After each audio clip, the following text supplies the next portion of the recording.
हाय सर्वांना. आज मी तुमच्यासाठी एक युनिक पदार्थ आणला आहे. तो म्हणजे बटाटा आणि बेसन वापरून मस्त जैन पद्धतीचा कोथिंबीरची वडी दाखवणार आहे. चला तर मग. आणि एकदम युनिक म्हणजे युनिक आहे. भन्नाट रेसिपीमध्ये आपलं खूप खूप स्वागत. मी राजेश्री कदम. तर चला तर पाहू त्याला काय काय साहित्य लागते ते. तर त्यासाठी एक बटाटा घेतलेला आहे, साल काढून घेतलेले. आता ते पाण्यामध्ये किसून घेऊ, जेणेकरून ती किस जी आहे काळी पडणार नाही. आता ही किसून आपले बटाटा झालेले आहे. आता हे पाणी काढून घेऊ आणि फक्त किस घ्यायचा आहे आपल्याला. आणि एक जुडीमधली अर्धी जुडी मी कोथिंबीर कट करून घेतलेलं आहे.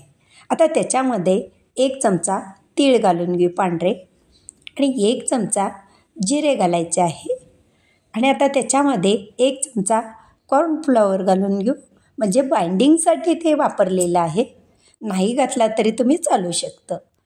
आणि आता मिरची त्याच्यामध्ये तुमच्या तिखट आवडीप्रमाणे कमी जास्त करू शकता. मी इथे एकच मिरची वापरलेली आहे. चवीनुसार मीठ घालून घेऊ. आणि आपण आता त्याच्यामध्ये 1 चमचा ओवा हातावरती असा क्रश करून घालायचा आहे. अरोमा खूप सुंदर येतो. आणि आता त्या किसलेला बटाटा होता ना, ते 1 वाटी किस आपण याच्यामध्ये ॲड करणार आहोत.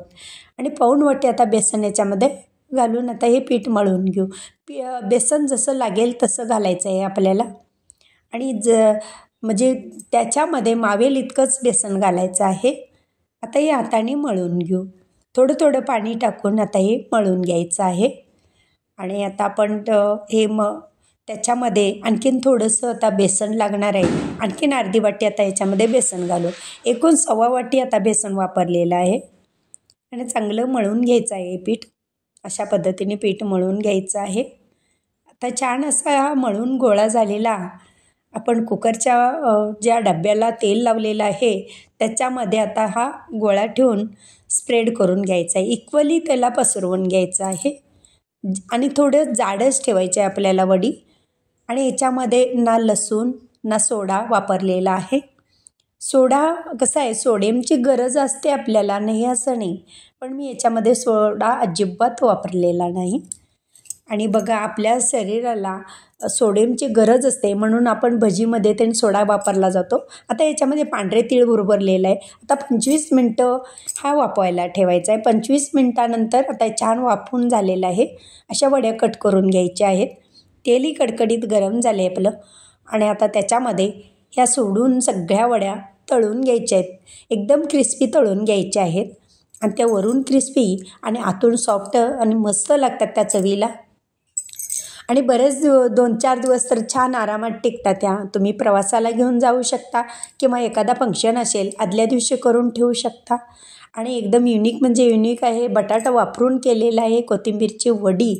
आणि अशीसुद्धा मी एक टाकलेली आहे कोथिंबीरची वडी.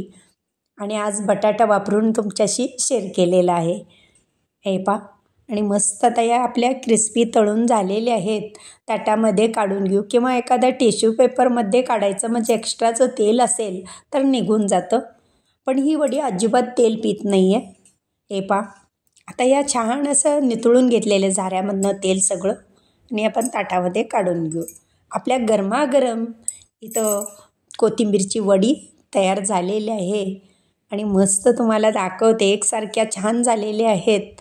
मोडूनही दाखवते तुम्हाला, म्हणजे आतून त्या किती सॉफ्ट आहेत आणि वरून किती क्रिस्पी आहे तुम्हाला कळेल. हे पहा.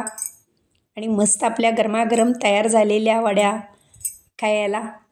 आणि माझी रेसिपी व पदार्थ आवडल्या चॅनलला सबस्क्राईब करा, बेल आयकॉन दाबा, लाईक करा, इतरांना शेअर करण्याचं विसरू नका. तसेच कमेंट करण्याचं विसरू नका. आपल्यासाठी अशीच नवनवीन पदार्थाने तोपर्यंत धन्यवाद.